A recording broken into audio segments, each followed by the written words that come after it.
السلام عليكم ورحمة الله تعالى وبركاته.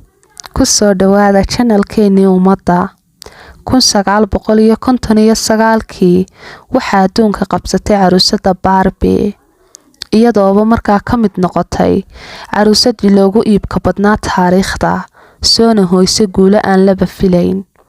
haddaba maxay tahay sababta ka dambaysa sameynta caruusadan? yaase sameeyay caruusadan Barbie? markii aan baadhayay taariikhda ka dambeysay waxaan soo ogaaday waxyaalo aad la yaabi doontid. ma mid inaga mid ayaan garanayn caruusadeera Barbie haddii uu jiro xitaa waa dhif iyo naadire. waa caruusadii ugu horeysay ee shakhsiyaad qof qaangaadha laga sameeyo iyadoo berigii hore 1959 iyo wixii ka horeeyay laga dhigi jiray caruusadaha shakhsiyaad caruuro yaryar. waa inaynu dib ugu noqonnaa haddaynu doonayno taariikhda 1916 dhalashadii Rose Huntley haweeneydii ikhtiraacday caruusadan. haweeneydani waxay ku dhalatay taariikhda wadanka Poland iyadoo ka soo jeeday reer Yuhuud ah. waxa ayna ka mid ahayd waqtiyada markii dilka aadka u baaniyo cunsuriyada lagu hayay dadka aaminsan diintan Yuhuudda. waxa ayna ka mid ahayd dadkii dhibaatooyinku ka soo gaadhay ha uguba sii daraatay wadanka Jarmalka. 17 jir markii Rose ahayd waxa wadankiiba la wareegay Jarmalka ninkii la odhan jiray Hitler, kaligii taliyihii Hitler, isaga oo dil ba'an u geystay dadkii aaminsanaa Yuhuudda. Rose family-geedu waxay ka mid ahaayeen dadkii u galaaftay. dadkii Yuhuudda ahaa waxay bilaabeen inay dhuuntaan isna qariyaan iyagoo iska dhigaya shakhsiyado kale oo aan aaminsanayn Yuhuudda. Rose iyo haweenkii la midka ahaa ee markaa noolaa waxay timahooda ka dhigi jireen timo goldi ah ama dahabi ah si ay u badbaadaan.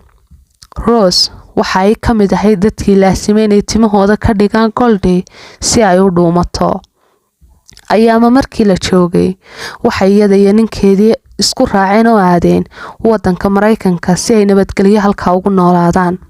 laakiin arrinka la yaab kale ayaa waxay ahayd Rose inay sii waday timaha inay caddayso iyada oo xitaa taasi ku kaliftay inan yar ay u dhalatay inay timaha isla sidii ugu caddayso.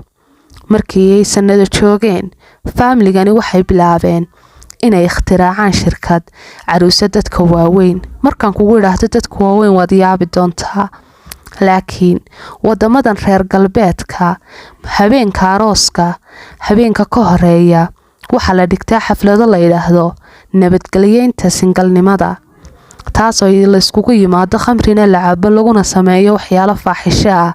haddaba islaantani waxay u ikhtiraacday caruusadan si daakoor amaba qurxin looga dhigo xafladaha la yiraahdo maca salaameynta singalnimada oo la dhex dhigi jiray. markaana waxa ay caruusadani ka mid ahayd caruusadihii loogu iibsiga badnaa looguna jeclaa iyadoo markii dambe u wareejisay inay caruuraha ka iibsadaan. waxa ay heshay iib aad u badan halka ay heshay iyaduna in laga soo horjeestay ay dadku yiraahdaan caruusadani ma ahan caruusad ku habboon inay caruur iibsato. Rose mar la wareysanayay waxay sheegtay arrintaa ka duwan, taasoo ah inay caruusadan ba ahayd shakhsiyadda inanteeda Barbara Huntley iyadoo ay tiriinantaydu waxay jecelayd oo sawiri jirtay yaraanteedii sawir weeg caruusadan Barbie. waxa arrinka la yaab kale ah inanteeda haddii ay xitaa ugu masaashay oo sheegtay in magaca xitaa Barbie ay tahay Barbara la soo gaabiyay, sidee baa shakhsiyadda inantaada aad ugu qadimi kartaa xafladahan maca salaameynta singalnimada oo lagu sameeyo faaxishooyin? iyadoo mar kalena sheegtay inay caruusadan ka waday inanteedu sida u ekaan doonto mustaqbalka. laakiin inanteedu waxay ahayd inan timo madow indhaheeduna yihiin madow oo aan caruusadan meel looga ekayn.